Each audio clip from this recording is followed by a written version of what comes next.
There. All right. We got 6 people watching with 8 likes. I love it when I see more likes than people actually watching. That's awesome. So be sure and hit that like button when you come into the live stream. By hitting that like button, more people will join in, and the conversation in the comment sections is a lot more fun when we have more people joining in. So in this video, we are going to talk about, well, here's the thing. A lot of times people will ask me, what are your predictions for the future? Like, what is your predictions for 2025? And I always find this to be a very interesting topic, as people are really looking for, like, what is it that's going to go up in value that they can invest in to make themselves rich? And this is a tendency to be what, like, most people are looking for an answer when they ask, like, what is your predictions for the future? And so when I think about, like, what is it that I expect coming to the future, I expect more war, more debt, and more separation between the rich and the poor. Now, there's all kinds of ways to look at that, but that's ultimately what's going to end up happening, is that you're going to find that there's going to be more global conflicts.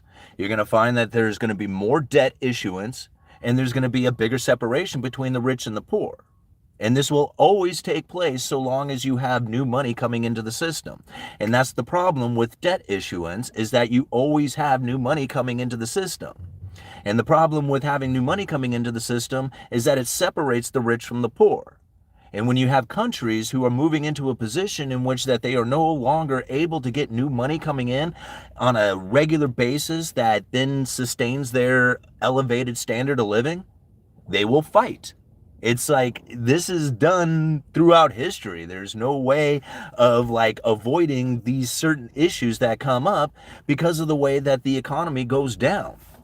Like, anytime you have new money coming in, the people who have access to that new money will spend it in a way that then causes the separation to take place. Now, whether the separation between the rich and the poor comes from elevated prices that they have to pay for their necessities in life, or if the separation comes from investment through property ownership or being the capitalist, anytime you have new money that comes into the system, you will find that separation taking place. And that separation will create the individual person's, like, frustrations, depressions, the slowdown in their ability to then elevate themselves to that higher standard of living. This is what ends up taking place when the new money comes in, is that it blocks them, or not necessarily blocks them, but makes that level of achievement more difficult. And this is the problem that we are now facing, because again, when most people look at, like, what is it that can come from the future that is going to fix the situation, and that's one that I find very interesting, that most people are trying to find this solution to the problem instead of understanding that the problem doesn't get solved. There is no fixing the problem. What you have to do is understand how the problem is existing, and then be able to conduct yourself in a way that is most appropriate for you.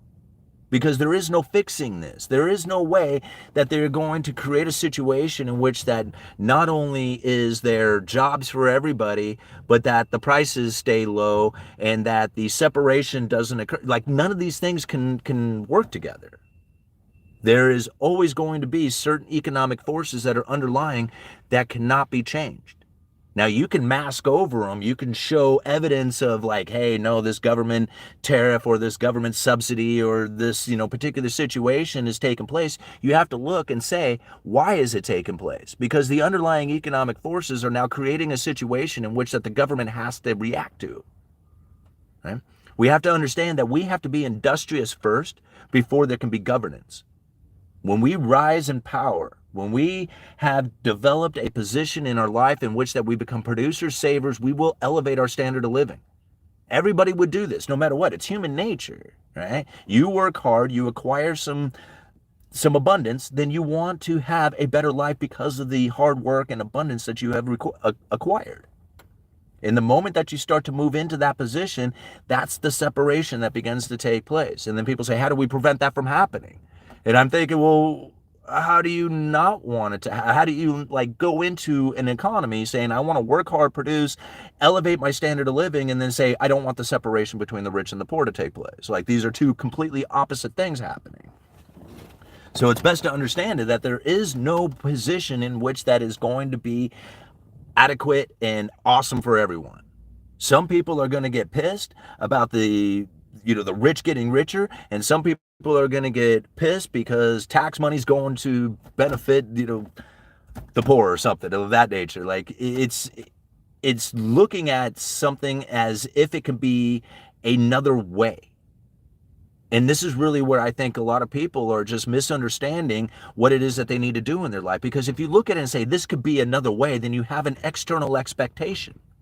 You're like, no, if these people conducted themselves in a different fashion, my life would be better. Like, does that actually work? Can you do that? Can you say, hey, all the rest of the world needs to conduct themselves differently so that my life is better? Like, I don't know how that's going to happen. It's better for me to look at the world and say, this is the unfortunate situation that a lot of people are in, that the economy has moved into. This is very difficult. This is very heavy. What is it that I need to do in order to be in the best position for myself? What is it that I need to do to become a property owner? What is it that I need to do to become a capitalist and start investing into this system so that I can get on the other side of the wedge? Because if you go and you look at some of the things that are taking place right now, especially with property ownership, like, I mean, people say, like, this shouldn't be this way. This is greed. This is manipulation. This is corporate stuff. Okay, that's great. But if you go and read through the Cantillon essay, who wrote about economics hundreds of years ago, he talks about three people, right? Three people live independently of the state. Essentially, it's two people. The property owners and the capitalists. They're the ones who live independently of the state. Everybody else has to rely on a boss, on an hourly wage, on something taking place out there that then allows them to have a standard of living. Most people don't move into property ownership and capitalists. They're working 9-to-5 jobs. They are trying to hustle, beat the streets, figure out what it is that they need to do in order to acquire the money to make their monthly payments, their bills, their food. So as we look at how it is that people are able to separate themselves from the poor, it's done through property ownership and capitalists, being an investor of some sort. And when you're thinking about property ownership, how difficult it is nowadays in order to acquire a house, in order to acquire property. It's becoming very difficult. And the ones who have are literally separating themselves in magnitudes away from the poor, the people who haven't been able to acquire property. I've experienced this myself. I was not expecting for the value of my house to move up as much as it did over the 3 years. And I realized, man, being in property is by far the only way, not necessarily the only way, but really for a lot of people going to be the only way that they can acquire the wealth that they would imagine coming from having like an American dream. I've worked with a lot of people. I've worked, on YouTube with a lot of individuals who are very elevated when it comes to their financing, how much money they've made, how much property they own. And it's amazing to me when I look at how it is that a lot of these people were able to acquire their wealth. Almost all of them, like literally all of them, did it with property ownership. There's quite a few of them who do it in stocks and, they buy that kind of investments and businesses and stuff like that. But for the most part, almost all of them, everybody I've ever met who has any kind of form of wealth has done it through property ownership. It is the way to wealth. And it always has been. Just take it all the way back to the Cantillon essay. Now, when we find it ever increasingly more difficult to not only just providing yourself with a way of life that is going to sustain, like on a monthly basis, just like being able to buy the food, buy the toilet paper, pay the electric bill, this is so difficult for a lot of people in order to achieve just on a monthly basis, let alone trying to save up enough money to buy a piece of property. That's like almost impossible. And this is the way that a lot of people are living now. You look at how the property owners have separated themselves in magnitudes away from the people who are not able to acquire property. It's no wonder why we have such massive inequality taking place here. I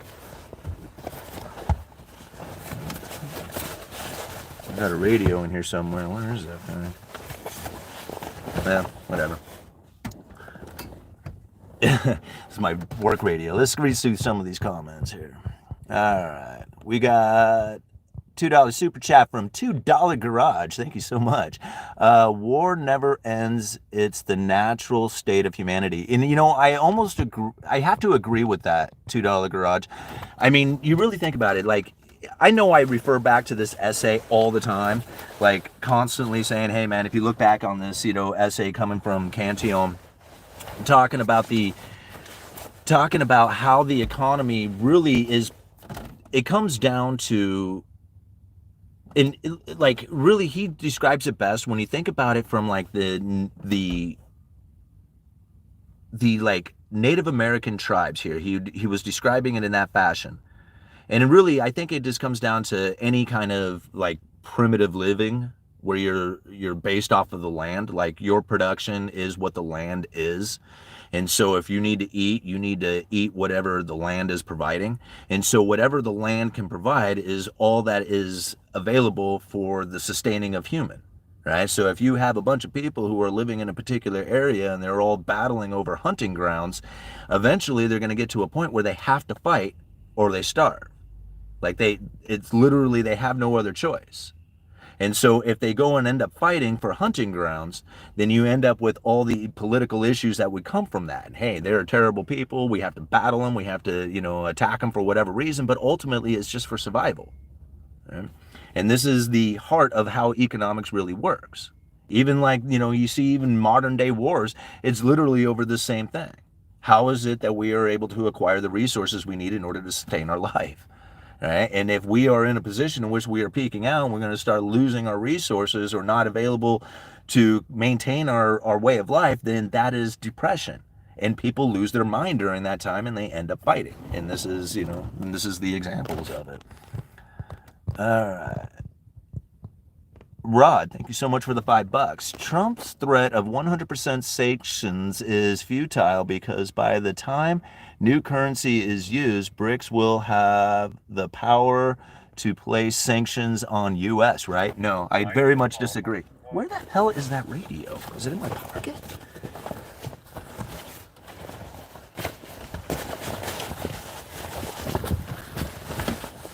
I can't find that radio. That's so weird. Oh, it's on me. That's why. Duh. Okay.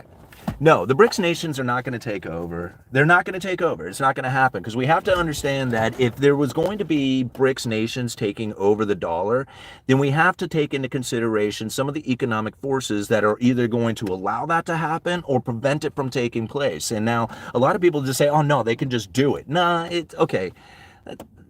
You can just say it, but that's not the way that it goes down, right? The way that the currency is going to end up being replaced is either through a symbiotic relationship saying, hey, we're going to trade 1-to-1 and then get this one out of circulation while this one stays in circulation. But in the meantime, it's going to have this perception, this belief that it's trading 1-to-1. Or a complete failure of one of the systems which would allow the other one to come in. And now you only have to study Gresham's law to figure this one out. And now it's really easy to understand Gresham's law. We've covered this quite a bit on this channel. Because the BRICS nations, although they have set up a system in which that they can do transactions, they do not have the ability to provide the world with enough currency to facilitate all the transactions that the United States dollar is doing. It's like the amount of transactions that they can do is insignificant to the amount of transactions that the dollar can do. And the reason why the dollar can do so many transactions is because it's plentiful. It is there. It's available. And so this is something that you have to take into consideration, is that if there was an availability of a currency that was better than the dollar, then it would get hoarded away. So long as the dollar is being used, you can't introduce a good currency. Think about it like this. If you had a gold coin in one hand and cash in the other, and you came to me and said, hey man, what do you got for sale? I'm like, here, I'll sell you this radio right here. And you're like, hey, what do you accept? And I tell you, I will take the gold coin or I'll take cash. I don't care. I'll take either one of those. Are you really going to hand me that gold coin? Of course not. You're going to put the gold coin in your pocket and you're going to hand me the cash. Everybody would do that. I mean, I guess there's some people who would hand me a gold coin, but most people are going to hand me the cash and keep the gold coin because the gold coin is good currency. Good currency is chased out of circulation by the bad currency that's out there. So the BRICS coming up with a gold-backed currency or commodity-backed currency or something of that nature isn't going to be able to be introduced because it'll be hoarded away. This is Gresham's law. Now, again, even if you have sanctions put on these countries, like, hey, we can't use the dollar. We have to use something else because the dollar is not available to us. Great, go for it. All right? Go for it, because what the dollar has done is provided the availability of the world out there to do transactions. And if you want to do transactions, you're going to have to provide the ability to provide the currency. Now, how does the currency get into circulation? This is important to understand, because if you are a world reserve currency, you are going to face something called Triffin's dilemma. Now, Triffin's dilemma says, how do you get your money out there to the world? Well, you have to be an importer of stuff and an exporter of dollars. None of the BRICS nations want to be in that position. Like, they all want to be producer-saver nations, because producing-saving nations are strong economies. And if you are a producing-saving nation, then you're not an exporter of your dollars or your currency. You're an importer of currency, because you're exporting stuff. And this is important to understand. The BRICS nations don't want to be the debtor nation out there. And even if they did want to take that position, let's assume that they did. They say, hey, no, screw it. I don't want to be a producing nation. I want to be a debtor nation like the United States and provide the world with the currency that they need. How many people out there are going to trust any one of those BRICS nations to do that? I mean, is that even possible?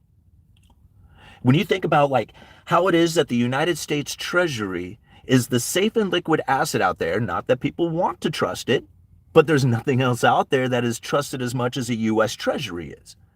Guaranteed, going to get paid back, very little chance of default. In fact, zero chance of default.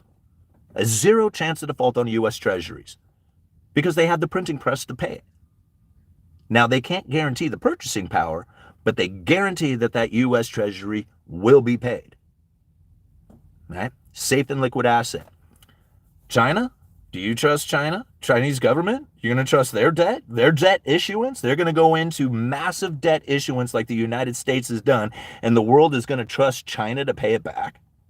Like, they hardly trust China as it is, but yet they're going to somehow be able to provide the world with a safe and liquid asset like the U.S. Treasury to the magnitude that the United States has gone into debt. Like, no way. It ain't happening. There's not enough trust within those BRICS nations for them to be able to provide the world with a safe and liquid asset like the U.S. Treasury. They cannot replace it. Now, knowing all this then gives me the understanding that in order for the dollar to fail, it has to come from a particular direction. And now what we think about when we think about the dollar failing is we think, okay, this ultimate collapse, and then there's massive chaos, and then something arises out of the ashes. That's the way a lot of people look at it. That's not the way it's going to go down. It's going to go down the same way that gold was removed from the system. See, a lot of people don't look at it this way, but this is how it really goes down because of Gresham's law. There was a time in which that dollars were looked at as good as gold. Like, if you had gold or you had dollars, these two were exactly the same thing. You had a fixed amount you had a certain amount of dollars, you would get a fixed amount of gold, and everybody knew it. Everybody knew it. And so if you were doing a transaction between two different nations, which would typically want to be done in gold, they were facilitating that transaction using dollars because they, in their mind, believed that they could take those dollars and get a fixed amount of gold. The dollars were as good as gold. They shared a symbiotic relationship. And so as time went on and the demand to do transactions was ever increasing, this is where Triffin's dilemma really kicked in, is people were demanding dollars. We were exporting dollars, importing stuff. We got to a point that says, hey, we no longer provide the world with the wonderful products out there to bring in new money. We are going to fall into depression, demise, pain, and suffering if we cannot bring in new money. We severed the gold standard and going on to a 100% fiat currency with U.S. debt issuance, the U.S. treasuries, those bonds, being the replacement for gold. People were literally told, your dollars will no longer be exchanged for gold. We are on a new system here. And that's where gold was removed out of the entire system, because gold is the good currency. Bad currency was chasing out the good currency. And this is how dollars ended up taking over. Now, people could have said, hey, I don't want to use the dollar. That's fine. Go for it. Don't use the dollar. Deny the transaction. How are you going to do business? There's nothing else to use. You're going to starve.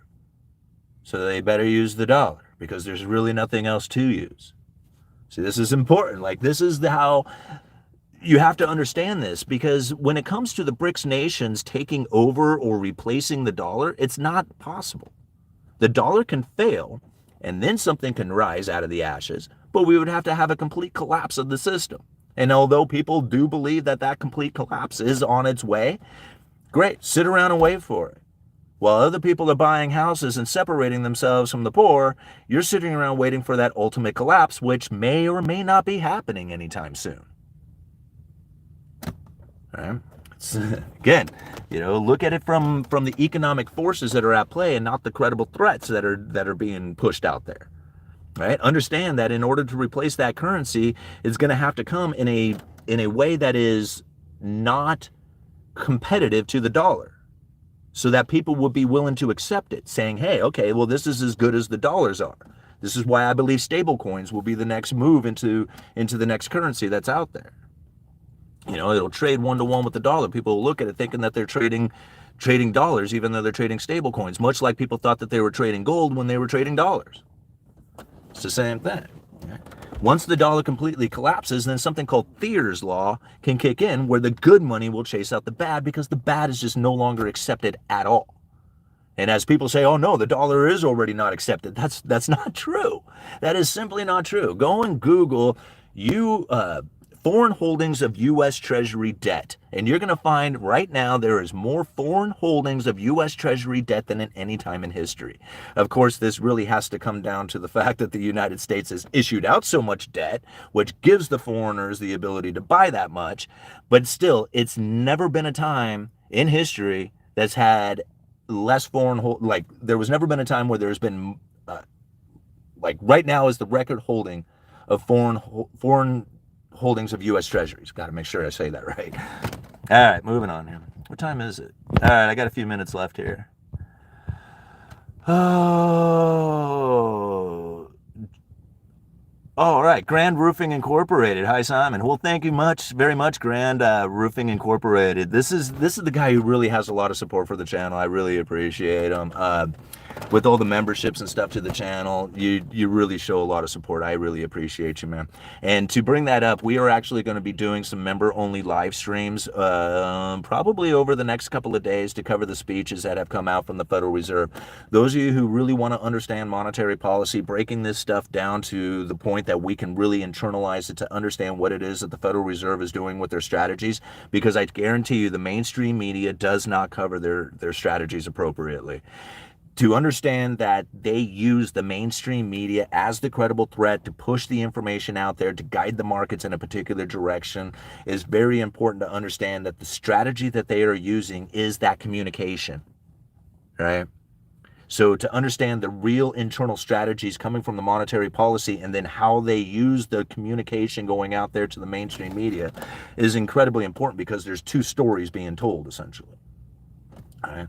There's the one that says, hey, we're trying to get inflation down, beat inflation, bad inflation. And there's the other understanding of the strategy that says they are moving to have inflation moderately above 2% for some time, to deal with the fact that they had monetary policy very close to the lower bound of zero, and the neutral interest rate prevented them from being able to stimulate the economy. It's a completely different strategy from what is being pushed out there on the mainstream media.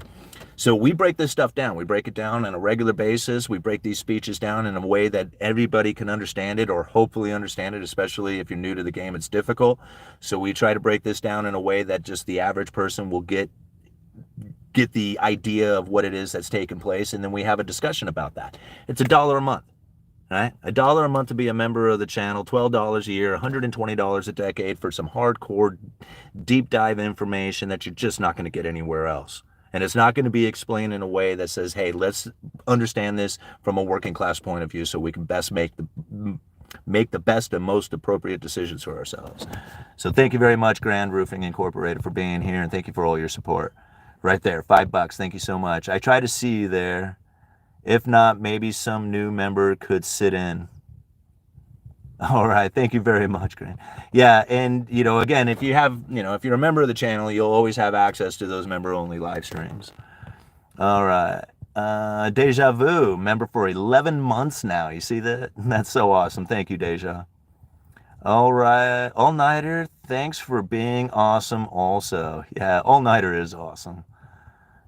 I have no choice but to wait. I'm a wage slave. Well, Frank, this is the thing, Frank. Understand that you are like if you work in a 9 to 5 job, and you work hard. Like I get it, man. I mean, I live this life exactly the same. Here, I got a few minutes. I'm going to tell this, and then I got to go. See, working that 9 to 5 job, as we grew up in life as kids, going through school, all this other stuff, when we get this 9 to 5 job, it is in our head that this 9 to 5 job should be enough. That we go and we bust our ass, we work for the man, we pay the taxes, and then what we get for an income should be enough. It should be enough to get the apartment, to have a car, to buy food, to be able to maybe have a little bit of extra spending money. This should be enough. It's not. It's not. It's not enough. Like my entire life, I thought that it should be enough. I didn't care if I was making $10 an hour doing some crappy labor job, or if I was making $28 an hour as a framer. It was never enough, ever. Like I never had enough income. Bills were always to the very end. You know, I was always seems to be like somebody else asking for money. I never had enough, right? I could never, move up. And that's when I realized that a 9 to 5 job is only going to cover what it is that you need to survive. It's not going to give you anything else. And so if you need something else, you need to go and pursue some more excellence after you have done your day job.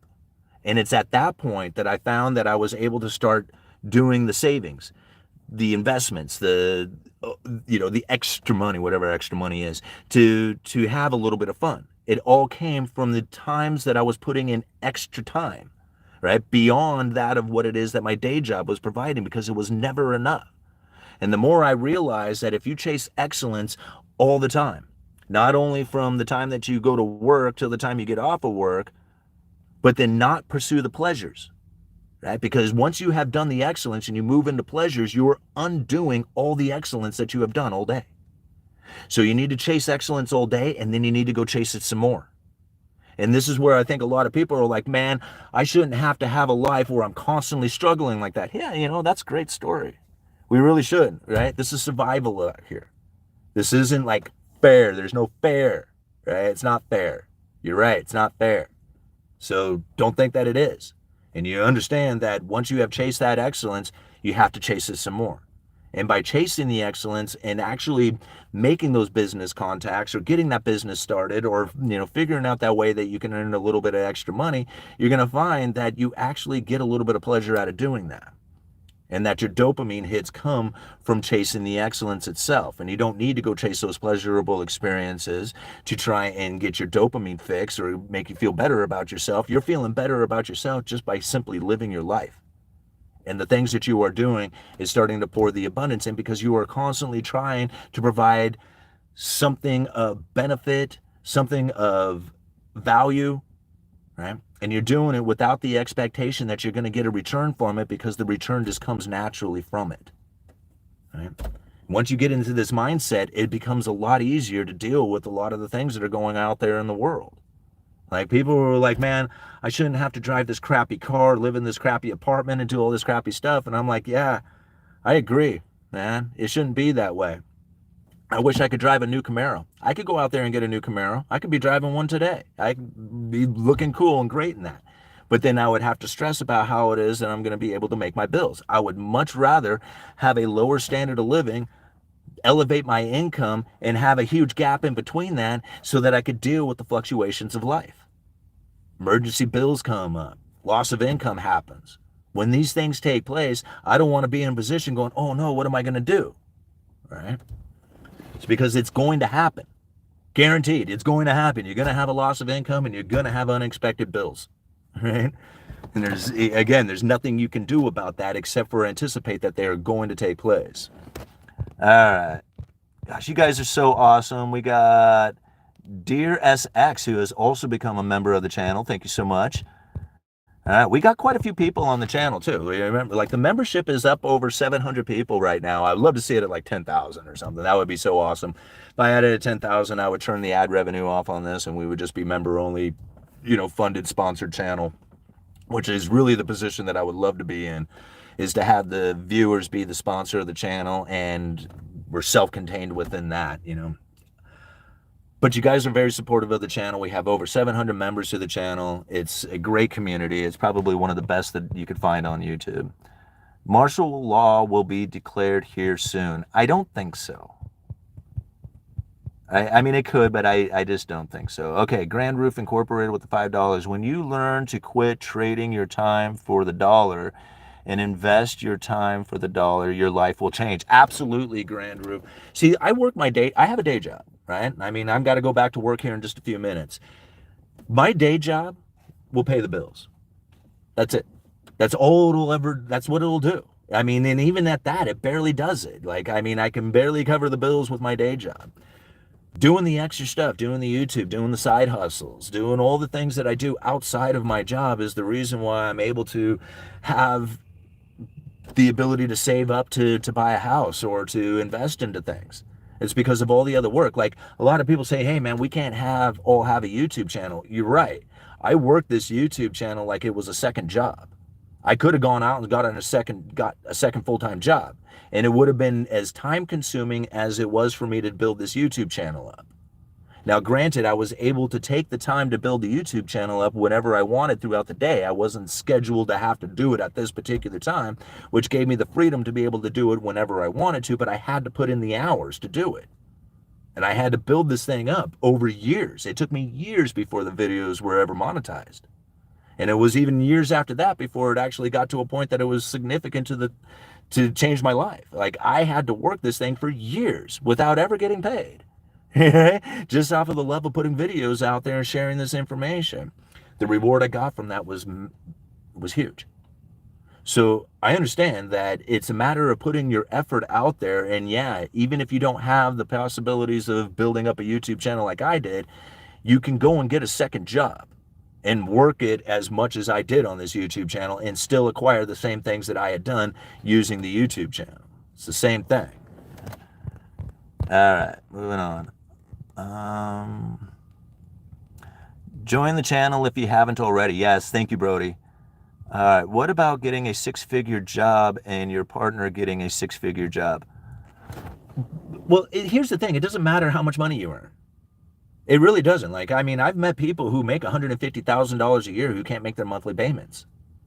Like, and I mean, I look at that and I'm like, man, that's a lot of money that you make every single month. And you can't make your monthly payments. You're always paycheck to paycheck. Living that way. Like, it blows me away. They have nice cars, they have nice clothing, they got nice house, they got nice vacations, they got all the nice stuff, but they don't have any money from it, and they're always pulling their hair out going, how do we make it to the end of the month? And I'm thinking, you guys make more money than I do, and I have, you know, several ways of making money. And you make more than I do, and you can't make it. Why? Right? It's because it doesn't matter how much money you make. It's a matter of how much money you can save. If you want to have more, earn more, or require less. And by requiring less, it makes earning more easier. And this is where I think a lot of people suffer the consequences of not being able to provide for themselves on a monthly basis, or feeling that their monthly income isn't enough to make it through the month. And it's because they have required too much. Require less, you'll be able to make it. Right? Don't drive a new Camaro. Drive that old 99 Ford Explorer that was given to you. Right? Like, keep that in good condition. Drive that as long as you possibly can, and then have a backup S10 that you pay $1,200 for. Right? This is the way that I've conducted myself over the years. You've watched me build this channel up. I had so many opportunities to go out there and get a brand new car, a fancy new car, and I wouldn't do it because there was so many more important things that I needed to do. I needed to make up for all the bad decisions that I made throughout my life until I was 40 years old. Had to pay those debts back. I didn't call bankruptcy. I didn't, do any of that stuff. I paid back all my debts. Right? And I paid for a long time not saving, but paying that off. And then when I did finally pay off the debt, I immediately switched to savings with the goal that I was going to be a property owner. And I didn't really think that I was going to be a property owner, considering at the time I didn't want to get into property because I thought it was too expensive. I thought it was too hard, too far out there. Right? I was forced into property ownership, or else I had to leave my hometown. And so this was happening during the pandemic. A lot of you watched me do it. I gave up everything that I had saved. Literally everything. It took every dime out of me. I had $300 left in my checking account when I wrote the check, when I got the cashier's check for the down payment on the house. Talk about like scary situations that I was going into. But this is the direction that I wanted to go from the very beginning. Subconsciously or consciously, I was able to put myself in a position and to become a property owner, and it took a lot of hard work and dedication and time to get there. And now that I am there, I understand it in such a different fashion that most people will never acquire it because they live a life of luxury. They needed a nicer car, they needed a nicer apartment, they needed nicer vacations, they needed nicer food, they needed all this stuff in their life. And then they look back and they say, man, how come it's so hard to acquire a property? It is difficult. All right, you guys are awesome. I'm going to have to go. Did I get the last one done? All right, yep, trading there. Offer blue dice for sale, good call. Maybe even an option for Simon, autographed dice and other merch. Yeah, I've thought about that, you know, and this is really, what time is it? Yeah, okay, I got to go, guys. But I really am leaning towards that direction, that I would really like to push the channel, is to be viewer sponsored. Like whether it's through the purchasing of merch, through the membership of like the membership here on the channel, or another membership like Patreon or something of that nature, which I know a lot of people have become members of the Patreon channel of mine, and I don't go there to put a lot of content out, but I really appreciate the support for everything that you do for the channel. And when I see that, it puts a feeling in me that says I want to continue down that particular path. Like that's the direction I want to go with the channel. Here I open up my emails, and all the time I got people who are like, how much to get a 30-second clip in your video? How much do you charge for sponsors? How much do you, all this stuff? And I literally push it away. There's like, I've literally passed up millions of dollars in sponsorships offers, saying I don't want to take the channel in this direction. This is not the feelings and the motivation that is where this channel originated from, or what the goals from it was that wasn't it. What it was to do was to help people, to provide value, to help me learn, right? That's really what the goal of this was for me to learn as much as I possibly could about economics. And with that, I can be rewarded, and I don't need to take sponsorships from outsiders. We can do it right here on this channel. Thank you very much, Redzon. You've always been very supportive of the channel. Thank you so much. You guys are awesome hitting me up with these. Hey, UE, do you believe part of the foreign countries takes dollars for America having open borders, say visas, to accept immigrants? I mean, I would imagine that would happen, but I don't know if it's necessarily on such a grand scale that it was to export dollars out of the nation in that fashion.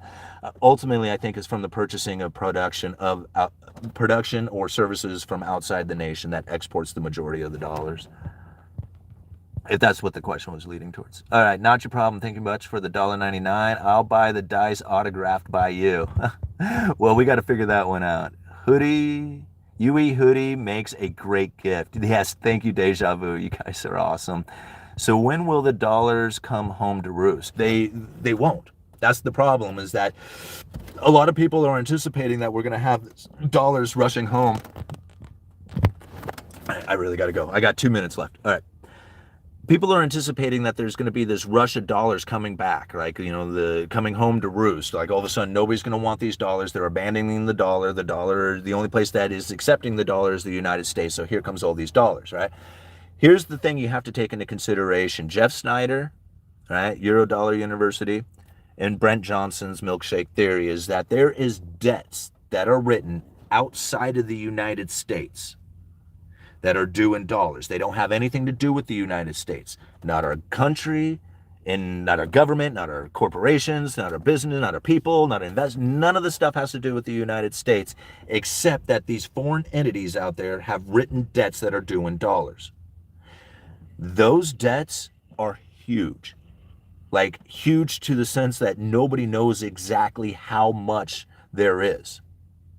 And so when these debts come due, they are going to demand dollars. In order to get out of the dollar and say, hey, we're going to send all these dollars back to the United States, those debts either have to be defaulted on, saying they're not going to get paid, or they cannot be rolled over into new debts.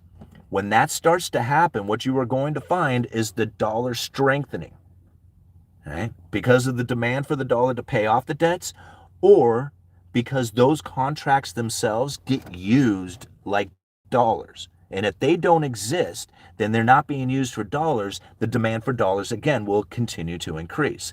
Eventually, it will get to a point where all those debts are either defaulted on or paid off or not rolled over, and then the dollar would have a chance to come back. But that is such a what if hypothetical situation, and nothing is leading down that path. Think about it. China just recently issued out $40 billion of offshore dollar denominated debt. This is Chinese government selling bonds that are due in US dollars. They didn't sell them to the US. They're not selling them to you. I mean, they might be selling them to the US, but they are not dealing with the US as far as, hey, you're not going to get paid back or you're not going to whatever. That's not the way these bonds are written. This is Chinese bonds that are due in US dollars. They sold them in dollars and they're due in dollars. They're not abandoning the dollar. They're using the dollar. They need it. All right. And so it's important to understand that. So the idea or the theory that the dollars are going to come home to roost really has to have a huge event take place across the global markets where they do not issue out dollar denominated debt. And that doesn't exist. They are issuing out dollar denominated debt. All the BRICS nations, except for maybe Russia, is issuing out dollar denominated debt. Even Russia is buying U.S. Treasury debt. Russia is buying U.S. Treasury debt. They know that the dollar is needed to do world transactions. Even if they don't want to, they're forced into it. All right, I got to go. Uneducated Economist, thank you so much for everything. Thank you so much for them super chats. You guys are always so supportive of the channel. We got 273 people watching right now with 122 likes, 123 likes. Go and hit that like button and come back after the video is uploaded, which is going to upload right away, and we'll continue this conversation. Uneducated Economist, you guys let me know.